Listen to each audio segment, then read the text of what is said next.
Vanité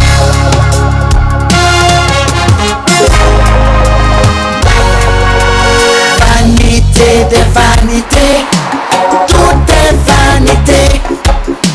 Je vous le dis en vérité, rien de nouveau sous le soleil. Vanité des vanités, tout est vanité. Je vous le dis en vérité, rien de nouveau sous le soleil. Vanité des vanités, je ne te dois rien, tu ne me dois rien. Bonjour, bonsoir, en direct de Bruxelles, la capitale de l'Europe, la 4e édition de RDC, Retro Diaspora Congolaise, votre magazine qui vous propose toute l'information sur les activités de vos compatriotes de la diaspora. Moi, c'est Fabien Anvar Kouswanika, Wabuka Kabakata, Kapungwa Mundedi, Mihalamia Kongungunga Kuputu. Cette émission est réalisée par Jean-Pierre Miankoli Lanzita. Voici les principaux titres de Retro Diaspora Congolaise d'aujourd'hui. Liberté conditionnelle pour Jean-Pierre Bemba Gombo. Dans son arrêt du 14 août 2009, la chambre préliminaire 2 de la Cour pénale internationale a décidé de faire droit sous condition à la demande de mise en liberté provisoire de Jean-Pierre Bemba Gombo. Mova Sakani face à la diaspora congolaise de Belgique, la salle du Marignan a servi de cadre à la rencontre de rapprochement entre le nouvel ambassadeur de la République démocratique du Congo et les compatriotes de la diaspora congolaise de Belgique.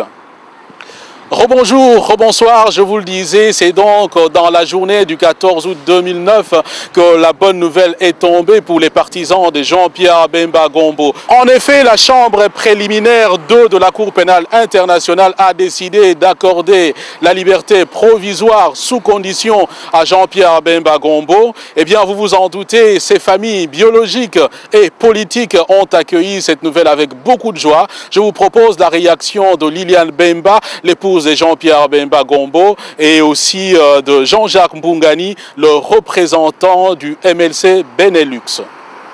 Alors, madame, nous avons appris justement la nouvelle de la libération provisoire de votre mari, le sénateur Jean-Pierre Bemba Gombo. Comment avez-vous reçu la nouvelle et où étiez-vous en fait? Bah, écoutez, c'était une surprise pour nous parce qu'on ne s'y attendait vraiment pas. Quand on m'a téléphoné pour me dire, écoutez, on a lu sur Internet que la CPI a accordé donc l'autorisation au sénateur Jean-Pierre Bemba. Imaginez-vous, essayez de vous mettre à ma place et à la place des enfants. Mais ça s'est très très bien passé. Nous avons sauté de joie, nous avons dansé avec les enfants. Nous avons remercié le Seigneur pour tout ce qu'il a fait pour nous et surtout pour cette surprise qu'il nous a réservée parce qu'on ne s'y attendait vraiment pas. Et d'autre part, on vient d'apprendre que le procureur Moreno Ocampo vient de faire appel, ou veut en tout cas, et insiste pour faire appel. Est-ce que ça ne vous fait pas peur quelque part? Bah écoutez, personnellement, moi ça ne me fait pas peur parce que bon, je connais la situation de quoi a été accusé mon mari. Jusqu'à aujourd'hui, j'ai toujours dit qu'il était innocent et il a toujours été innocent. Donc, M. Ocampo est libre de faire appel, comme toute personne d'ailleurs, de faire appel. Nous sommes certains de ce que nous avons comme documents et comme dossiers concernant la Centrafrique, concernant l'accusation de M. Bemba. Donc nous n'avons pas peur. Et d'autre part, la décision de la Cour autorisant la libération provisoire de votre mari reste un peu muette quant au pays qui pourra l'accueillir. Est-ce que vous avez une préférence du pays d'accueil pour cette libération provisoire? Bah, écoutez, s'il y avait vraiment un choix à faire, moi j'aurais choisi la Belgique. Pourquoi la Belgique? Parce que bon, moi je réside en Belgique avec les enfants. Nos enfants sont nés ici en Belgique, ils sont scolarisés en Belgique. Donc s'il y avait un choix à faire, pour moi ce serait la Belgique évidemment. Mais la Belgique a été sollicitée, mais la Belgique avait déjà dit non. Qu'est-ce qui fait que vous puissiez toujours continuer à penser que c'est la Belgique qui serait le pays d'accueil? Ou pourquoi souhaitez-vous toujours la Belgique? Bah écoutez, laissons faire les choses et nous allons voir ce qui va arriver dans le futur. Vous savez que la Belgique a toujours été le bastion de l'opposition et je peux dire que depuis hier, c'est l'effervescence. Jean-Pierre Bemba représente, c'est l'icône de l'opposition dans notre pays. Apprendre qu'il serait libre dans les jours à venir ne peut que contenter le peuple congolais et même faire craindre le pouvoir.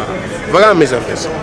Mais le procureur Moreno Ocampo, je venais de poser la même question à Mme Bemba, insiste pour faire appel. Est-ce que ça ne vous fait pas peur quelque part?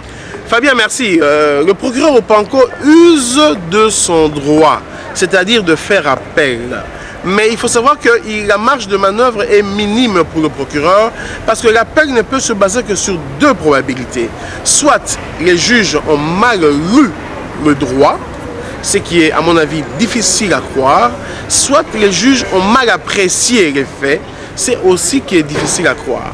Donc, dans les deux cas de mesure, le procureur Ocampo interjette appel à l'arrêt qui a été remis hier vendredi, mais nous sommes sûrs, sereins, comme l'épouse du président venait de le dire, que dans les jours à venir, Jean-Pierre Bemba sera avec nous dans un pays d'accueil, libre provisoirement en attendant le procès. Il faut le rappeler que M. Bemba est prêt à aller à un procès parce qu'il sait qu'il n'est pas coupable. Voilà la position qui est la nôtre, la position du MLC.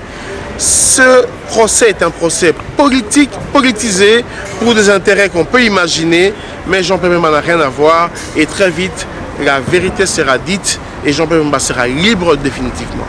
Donc je pense que déjà il faut préciser à l'intention des téléspectateurs que ce n'est pas une libération définitive, c'est bien une libération provisoire et il y aura bel et bien procès. Est-ce que vous avez une idée de quand ce procès pourrait intervenir? Malheureusement, je ne peux pas avancer de date. Dès le début, nous avons dit que nous sommes prêts à collaborer avec la CBI pour éclater la vérité. Jean-Pierre Bemba n'a pas peur d'un procès. Le procès aura bel et bien lieu. Et en ce moment-là, la vérité éclatera et il sera libre définitivement. Il y a des appels qui sont faits par rapport déjà à la mise en liberté provisoire. Il y a des appels, l'appel qui a été fait par rapport à l'arrêt qui décharge. Donc ça peut encore attendre des mois. Et pour 2011, est-ce que vous pensez vraiment que Jean-Pierre Bemba sera toujours partant? Vous savez, Jean-Pierre Bemba est président du MLC, son mandat va jusqu'en 2011 et il n'y a rien à revoir par rapport à ça. En 2011, notre candidat, le candidat du MLC, est bel et bien le président national de notre parti et c'est Jean-Pierre Bemba. Ce qui est dit est dit. La décision de la Cour pénale internationale accordant la liberté provisoire à Jean-Pierre Bemba Gombo est intervenue à la veille du culte d'action de grâce célébré en l'église Sainte-Catherine à l'occasion du retrait de deuil du sénateur Jeannot Bemba Saolona. Après la messe, Jean-Jacques Bemba, le deuxième fils de Bemba Saolona, s'est confié au micro de Retro Diaspora congolaise. Monsieur Jean-Jacques Bemba, vous êtes le fils de Monsieur Jeannot Bemba Saolona, le deuxième après Jean-Pierre Bemba Gombo. Vous avez pratiquement eu une période de deuil. À l'issue de cette période, comment jugez-vous en tout cas le soutien des personnes qui vous ont contacté et aussi les carucides de tout à l'heure que nous venons de suivre dans l'église Sainte-Catherine? Ben écoutez, c'est le 40e jour aujourd'hui et nous estimons que nous avons ce devoir-là à faire envers le papa. Et nous sommes très contents parce que nous avons eu une assemblée assez nombreuse. Le peuple et nos frères congolais ont encore une nouvelle fois montré leur solidarité envers la famille Bemba. Et c'est quelque chose de formidable. C'est là que nous nous réconfortons. On s'est dit évidemment que l'amour est plus important que toute chose dans la vie. Et très souvent, à l'absence du père, surtout pour le cas de M. Bemba Saolona qui était le ciment de la famille, eh bien les gens craignent la dislocation, qu'il y ait des problèmes. Est-ce le cas dans votre famille ou bien vous restez toujours unis? Mais voilà, la question est très pertinente. Pourquoi? Parce que nous avons eu à voir beaucoup de familles justement se disloquer après un bas de la famille, c'est-à-dire en l'occurrence un père de famille qui unifiait tout le monde. Mais nous avons eu cette éducation et ces rassemblements avec le papa depuis des années et des années. Nous ne créons aucune disunion là-dessus. Et Jean-Pierre Bemba, qui est le grand frère de la famille, qui est un homme d'État d'ailleurs, est assez préparé pour cela. C'est lui qui devient maintenant notre père. Vous savez, chez nous, les Nwaka, on dit quand le père décède, c'est le fils aîné qui devient papa. Et c'est Jean-Pierre Bemba qui est maintenant notre papa et moi je deviens en quelque sorte le grand frère de la famille.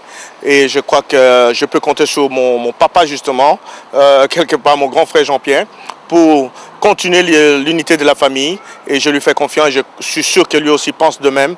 Et il n'y a aucun risque là-dedans.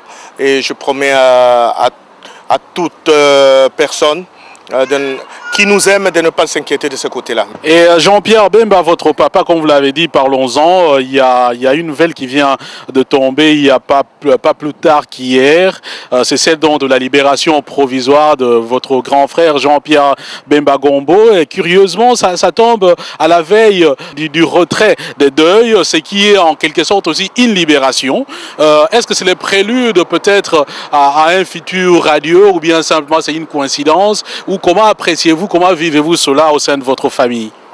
Écoutez, la nouvelle nous est tombée hier. C'est une nouvelle importante et très intéressante et vraiment pour la famille, nous avons été soulagés hier par la nouvelle. Vous savez, dans ma famille, pour l'instant, je peux vous confier un secret. Nous sommes très croyants. Nous croyons beaucoup aux Écritures, en Dieu. Et nous savons que tout cela a été écrit. Nous sommes contents, mais pas étonnés parce que, comme vous avez dit, c'est une libération de tous les deux côtés.